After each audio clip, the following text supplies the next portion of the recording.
there no true knight among you?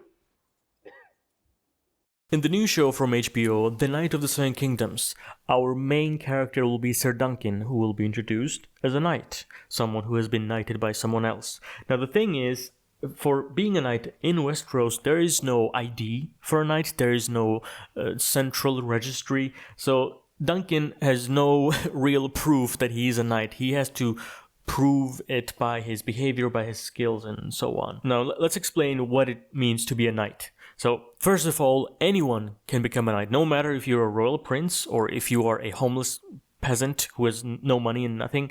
Anyone can become a knight. Now, of course, knight should have a weapon and horse at least, but if they lost their weapon or their horse, doesn't mean that they're not a knight anymore. And the requirements to become a knight are the same for everyone. And the main requirements or characteristics of a knight is skill at arms, courage in combat, and following the knightly code of honor, loyalty, defending the weak, and other things. Now, to fail to show skill at arms, to fail to show courage, is something that will cause mockery and absolute loss of respect to someone who is a knight or who claims to be a knight. Now, even though in theory there are no levels to being a knight, all knights are equal, in practice it actually matters a lot who knights you. For example, the highest prestige is if one is knighted by king, then comes the prince. Kingsguard knight is also quite prestigious. Then some famous knight who is just good at fighting perhaps. And then some unknown knight. So who's it if who cares? And probably the least prestigious is being knighted by Hedge Knight. Which, by the way, Sir Duncan will be presented as a Hedge Knight who was knighted by another Hedge Knight. So you can imagine the not so prestigious status. The definition of Hedge Knight is a knight without land, with no fixed home. Often they sleep outdoors, in ditches and hedges, and so they're called Hedge Knights. Biggest legal privileges as a knight is the right to trial by combat. That is, if you're accused of something, you can defend your innocence by your fighting skills. There are also landed knights, knights with land and income.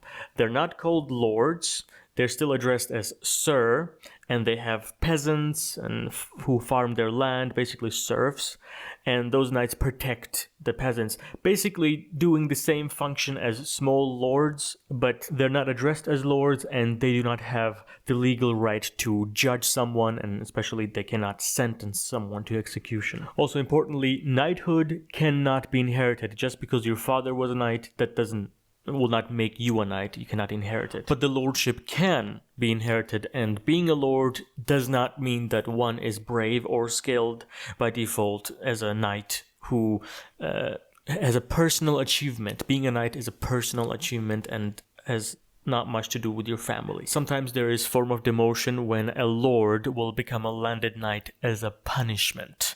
So they lose lordly authority, they still keep their land, but they have reduced rights. They cannot judge anyone freely anymore, and they cannot execute whoever they want on their land. And similarly, knighthood can be revoked as well.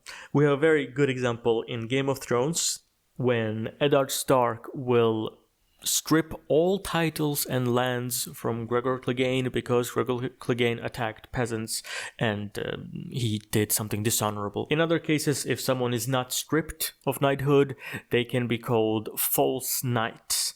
That is very, very offensive in Westeros, and it's used for dishonorable knights.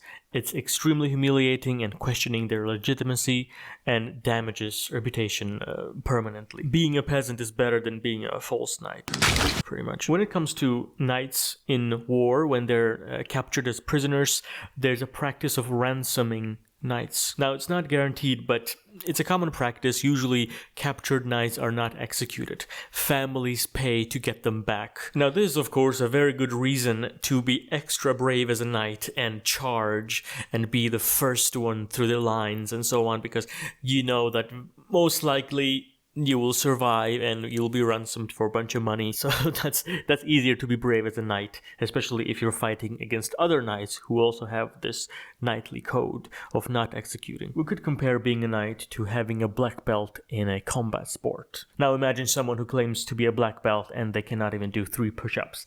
Of course, nobody would respect them after that, and people would make fun of them. Now, if someone who did not claim to be a black belt and cannot do 3 push-ups, nobody will blink an eye about it. Nobody will care. And if you have watched the movie Goodfellas, it is quite a good comparison to compare knight to made man from Goodfellas, because made men are more protected. One cannot just whack or execute a made man. They have to ask the godfather or whoever. And it's also made men can mess with others. Means they can harm others with no consequences, as long as the others are not made men and they're not in a clan or something like that. So made man is quite a good comparison, because that also needs to be deserved, and it's also a personal achievement to be a made man. And the false knight would be as shameful as someone injecting Botox in their muscles to make their muscles look bigger. And maybe even taking steroids, although steroids actually do give some physical strength, so I don't know about that. I would say that knighthood can be something that is achieved by a noble, brave person, but it can also be a system that allows a bunch of guys to just do a circle jerk and say how amazing they are and how honorable they are, and treat each other with privilege as opposed to someone who is not a knight. So knights just agree, okay guys, let's just be nice to each other, let's not execute each other, we're gonna have a knightly code and it's just gonna work well, and society will also benefit from it, which is true in many ways. In case of Sir Duncan, I would ask, what is more important? To be honest about being knighted, or to honestly follow the knightly code of being protector of the weak and innocent and brave and honest? Did Sir Duncan lie about being knighted? But also, did he live by the knightly code?